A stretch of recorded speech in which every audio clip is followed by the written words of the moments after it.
Military Document FM3-39.40, otherwise known as the Field Manual for Internment and Resettlement Operations for U.S. Citizens.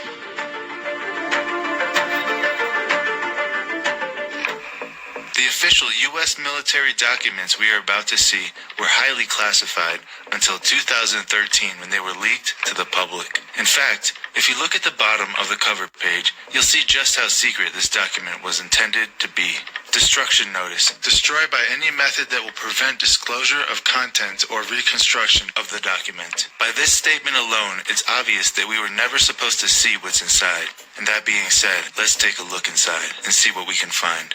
Now, this document is 326 pages long, and we definitely don't have time to look at every single page. So I'll just go over some of the most relevant content. Feel free to read this document for yourself. There's a link to the full document in the description below. Alright, so keep in mind that this document was not just written for overseas operations. It clearly outlines internment operations on U.S. soil and with U.S. citizens. On page 38, quote, support to civil support operations. Civil support is the DoD support to U.S. civil authorities for domestic emergencies and for designated law enforcement and other activities. Civil support includes operations that address the consequences of natural or man-made disasters, accidents, terrorist attacks, and incidents in the U.S. and its territories. The internment relocation tasks performed in support of civil support operations are similar to those during combat operations, but the techniques and procedures are modified based on the special OE associated with operating within U.S. territory and according to the categories of individuals, primarily DCs. In this document, DC stands for Dislocated Civilian, to be housed in internment relocation facilities. During long-term internment relocation operations, state and federal agencies will operate within and around internment relocation facilities within the scope of their capabilities and identified role. Military police commanders must closely coordinate and synchronize their efforts with them, especially in cases where civil authority and capabilities have broken down or been destroyed. Not only that, on page 146, it details the identification procedures of new prisoners, and that includes taking their social security numbers. Quote, Identification 716. Individual identification photographs are taken of all prisoners. The prisoner's last name, first name, and middle initial are placed on the first line of a name board, and the prisoner's social security number is placed on the second line. A prisoner registration number may be added on the third line. 2 front and 2 profile pictures are taken of the prisoner. Fingerprints are obtained according to AR 190-47. Now that we've established that these operations were not only designed for overseas, but also designed for U.S. citizens on U.S. soil, would it surprise you to see that the United Nations is also involved in this? Page 23. Agencies concerned with internment and resettlement. External government involvement in IR missions, and IR means internment and resettlement, is a fact of life for military police organizations. Some government and government-sponsored entities that may be involved in IR missions include international agencies, the United Nations, International Committee of the Red Cross, International Organization of Migration, U.S. agencies, local U.S. Embassy, Department of Homeland Security, Immigration and Customs Enforcement, and the Federal Emergency Management Agency, otherwise known as FEMA. It goes into more detail about the United Nations in Chapter 1-47. The UN is involved in the entire spectrum of humanitarian assistance operations, from suffering prevention to relief operations. Typically, UN relief agencies establish independent networks to execute their humanitarian relief operations. The UN system delegates as much as possible to the agency's elements located in the field.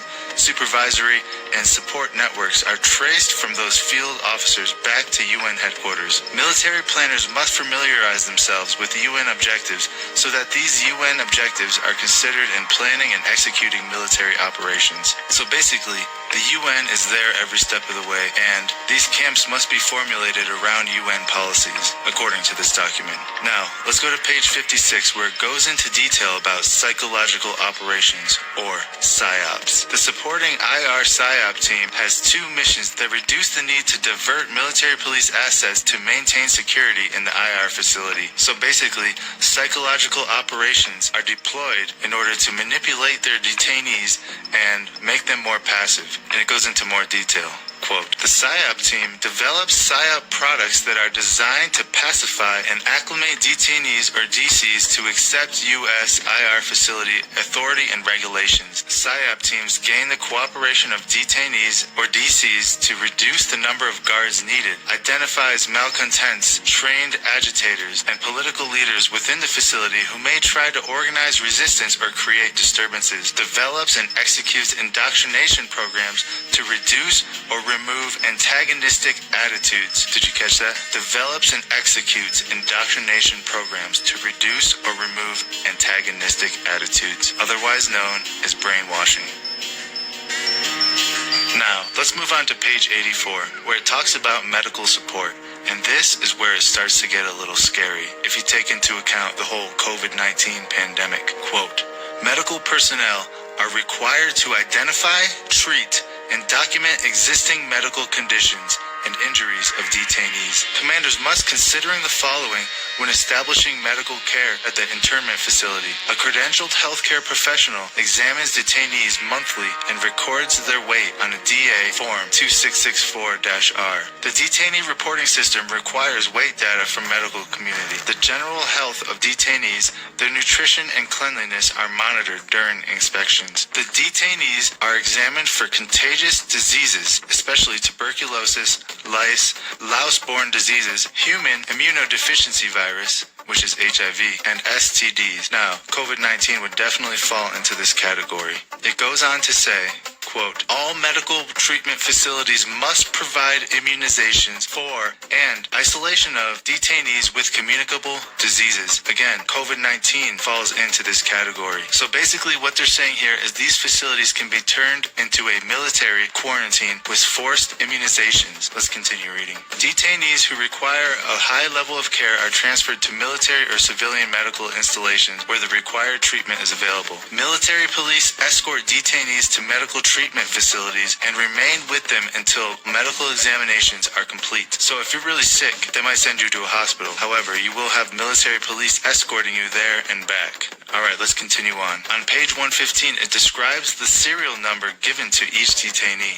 Quote, internment serial numbers. The ISN, or internment serial number, is the DoD-mandated identification number used to account for and track detainees. Once an ISN is assigned, it is used on all documentation, including medical records. The ISN is generated by the Detainee Reporting System. The Detainee Reporting System is the only approved system for maintaining detainee accountability. It is the central data point system used for reporting to the national level and sharing detainee information with other authorized agencies. Here is a nice diagram showing what the ISN is comprised of. Now, some people may say that these camps are friendly in nature and will be used as some sort of humanitarian camp to help people in need. Well, if it's a humanitarian camp, why would they need to use deadly force on people who try to escape? Page 238, quote, Level 5, deadly force, used as a last resort, when all lesser means have failed or would be impractical, used to prevent death or serious injury to self or others, to prevent the theft, damage, or destruction of resources vital to national security or dangerous to other, or, and here's the big one, to terminate an active escape attempt. So basically, deadly force is authorized to stop an escape attempt. That's everything we need to know right there. They also go into detail about how these camps should be laid out. There's many diagrams in this document, and we're going to take a look at this one right here. This diagram shows 3 rows of barbed wire fence, 25 guard towers, and a quick reaction force. Now, it should be obvious to anybody watching this that these camps are not humanitarian relief centers, but rather prisons. Prisons meant for large populations of U.S. citizens. And this video just scratched the surface of this nearly 400-page document. What do you think about this? What are your thoughts on this document?